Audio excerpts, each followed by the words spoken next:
Ball ಎಸೆದ ತಕ್ಷಣ ಕೈಯಿಂದ ಫೋನ್ ಬಿದೋಯ್ತು, ಫೋನು ಹೋಯ್ತು ಅಂದ್ಕೊಂಡೆ. ಆದರೆ ಫೋನ್ ಚೆನ್ನಾಗಿತ್ತು. ನೋಡಿ, ನಾನು ಹೊಸ ಬಾಯ್ ಫ್ರೆಂಡ್ನ ನಿಮಗೆ ಪರಿಚಯ ಮಾಡಿಸ್ತೀನಿ.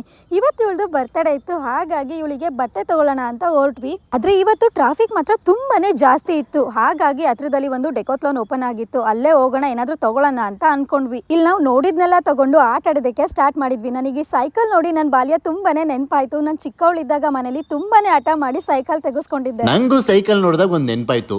ಕಾಲೇಜ್ ಟೈಮಲ್ಲಿ ಇವಳನ್ನ ಪಟಾಯಿಸೋದಕ್ಕೆ ಸೈಕಲ್ ಹೊಡೆದಿದ್ದು ತುಂಬಾನೇ ನೆನಪಾಯ್ತು. ಏನ್ ಕಮ್ಮಿ ಸತಾಯಿಸ್ತಾರ ಹುಡುಗಿರು ಅಂದ್ರೆ ನನ್ನನ್ನು ಬಿಟ್ಟು ಬೇರೆಯವ್ರಿಗೂ ಲೈನ್ ಹೊಡಿತಿದ್ರ ಹಂಗಾದ್ರೆ? ಅದೆಲ್ಲ ಬಿಡು. ನೋಡು ಎಷ್ಟು ಮುದ್ದಾಗಿ ಕಾಣಿಸ್ತಾ ಇದ್ಯಾ. ಪಾರ್ಕಲ್ಲಿ ಆಂಟಿರೆಲ್ಲ ಸೈಕಲ್ ಹೊಡಿತಾರಲ್ಲ ಅದೇ ರೀತಿ ಕಾಣಿಸ್ತಾ ಇದ್ಯಾ. ಏನು ಆಂಟಿ ತರ ಕಾಣಿಸ್ತಾ ಇದ್ದೀನಾ? ಅದ್ರಲ್ಲೂ ಪಾರ್ಕಲ್ಲಿ ಸೈಕಲ್ ಹೊಡಿಯೋ ಆಂಟಿ ತರ. ಸರಿ ತಡೀರಿ, ಆ ಮಸಾಜ್ ಮಾಡೋದ್ ತಗೊಳಕ್ ನೋಡ್ತಿದ್ರಲ್ಲ, ಅದ್ರಲ್ಲಿ ಸರಿಯಾಗಿ ಮಸಾಜ್ ಮಾಡ್ತೀನಿ ನಿಮಗೆ. ನಿನ್ನ ಗುರಿ ತಲುಪಲು ಕಷ್ಟ ಪಡುತ್ತಿರು, ಶಿಸ್ತಿನಿಂದ ಇರು, ತಾಳ್ಮೆಯಿಂದ ಇರು, ನಿನ್ನ ಸಮಯ ಬರುವ ತನಕ ಕಾಯುತ್ತಿರು.